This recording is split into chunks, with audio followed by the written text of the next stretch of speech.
3, 4, 5, 6, 7, 8. When you get in first? Yep. We got to go through the startup procedures before I can get in. Make sure that everything gets started up properly, because once we're up and away, I have no control over starting the engine, so it's going to be all up to you. Now, the one thing that you have to be worried about now, this lever up here, see this? This is carburetor heat. It's a choke cable. You pull it out and it closes that little flapper on the air intake, okay? So if I tell you we need carburetor heat and insist on you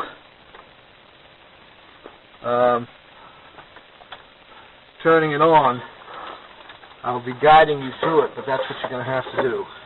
Okay. Just my rear seat tack just came off. Hang on just a second here. There we go. All right, now get out your startup procedures, because you got to get used to going through this. Now, there's some things we're going to use, some things we're not. We're not going to use the transponder today. So anything that says transponder on or to alt, you can ignore that. Okay, what's the first thing it says? Headset installed, lap board secured to lap mats and flight lap board pencil. Check all controls for operation. Okay, get your headset up around your neck. You don't have to put it on your ears yet, but just get it on. Okay. All switches off, fasten the seat belts to the shoulder harnesses. Master on, check all gauges, strobe, the engine, fuel pump on, primer. All right, one at a time. Master on. Strobe on. Engine. Okay, this is your engine kill. Okay, we're going to prime. That's not priming, so we're going to run the fuel pump to get the fuel up to the primer. You can actually feel it. Feel it. Okay, let me shut that off. And okay, we call clear. Clear! All right, now go.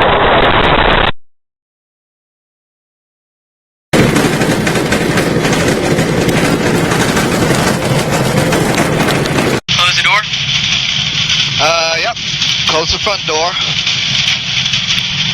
I've got the throttle. All right. I'm going to warm it up just a little bit, take the vibration out of it.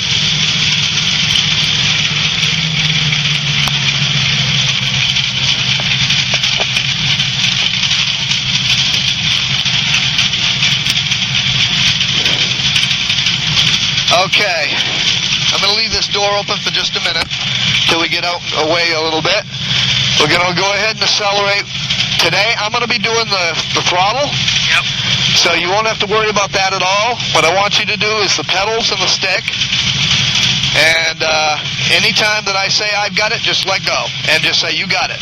Okay? Understood.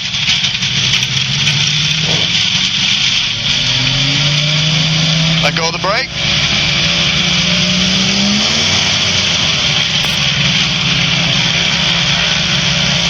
Now, two things we're doing while we're taxiing.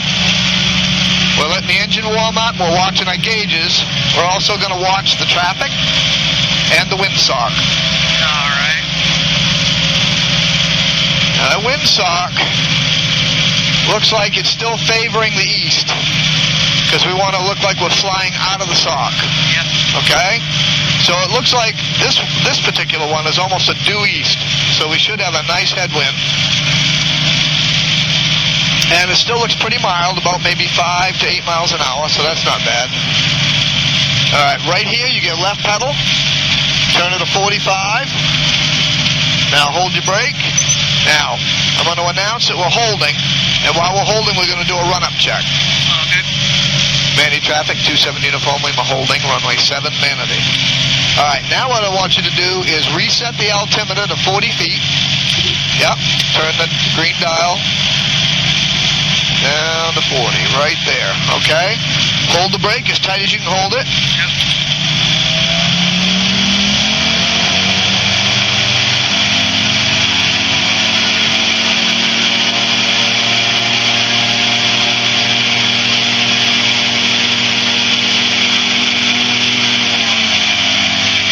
All right, that looks really good. Now I want you to look to the left the whole length of the runway. Make sure there's nothing taxiing up behind us or coming in to land in the wrong direction. check the downwind, the whole length of the downwind, which is all the way parallel to the runway over there.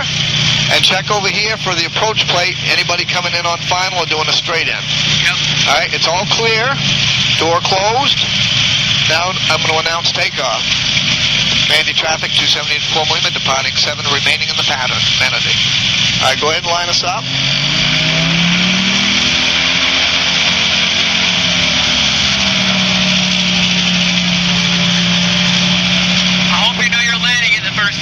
I'm going to be on it with you all the time, but I want you to do most of it. Okay, hold your brake. I'm going to run the engine up, and as soon as I say let go, you want the stick all the way back. As soon as the front wheel breaks the ground, let the stick go forward just a little bit, not much. Okay. All the time we're flying, you want 60 miles an hour. So, if it's over 60, you can keep pulling. That'll give us a better rate of climb. The nose is going to come right up in front of your face. If it goes below 60, push it ahead a little bit until we get back up to 60. Okay? Yep. All right. All right, let go.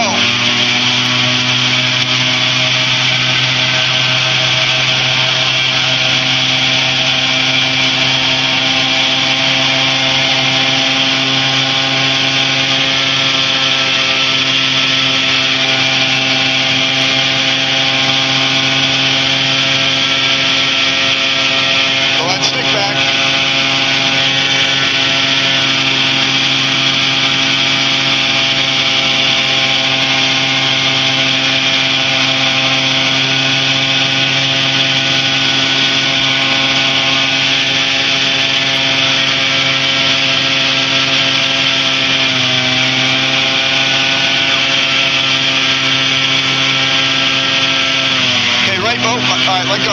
I got it. You got it. We got an engine fluttering on us here. Hang on a minute.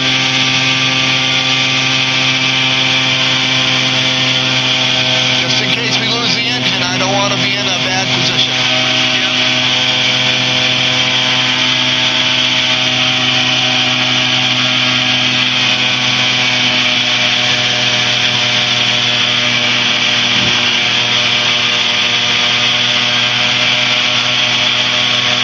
We're going to get our 600 feet, then I'll have you on it with me as we land. I don't know why the engine did that, but that's fuel delivery. All right, this is where we can level off. We're going to maintain 60, so we're going to pull that throttle just a little bit. And you want to get your nose down to maintain 60 knots. Nose down to get it up to 60. Mandy traffic, 270 in full Lima, right base, 7 Manatee.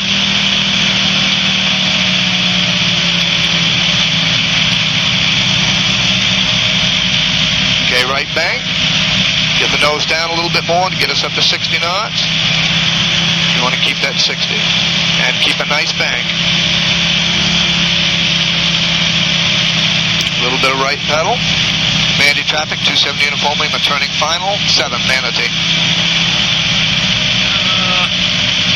South Lakeland area traffic. Use caution in the area. The South Lakeland Airport parachute jump operations will commence in 2 minutes from 13,500 and below South Lakeland. Okay, right pedal. Got to get us lined up here.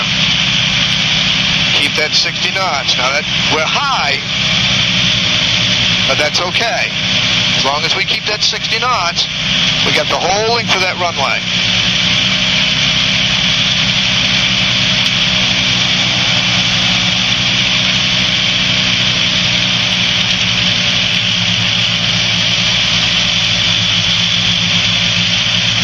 That's nice and level. I'm on it with you. Get that nose right about that, just like that. Don't pull back.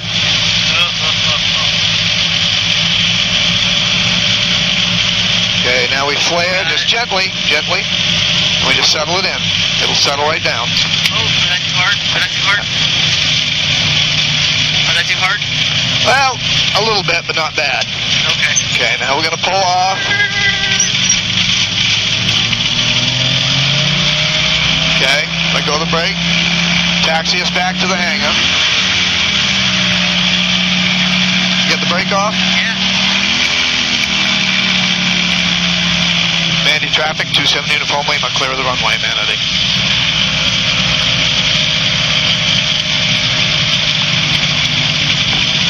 So, was that too hard, or? was good. That was okay. If we had leveled off just a little bit and increased our airspeed, because you started stalling us at 50, when we flared, before we flared, you had pulled back a little bit. We dropped from 60 to 55. So that 55 put us closer to our stall speed, which is around 48.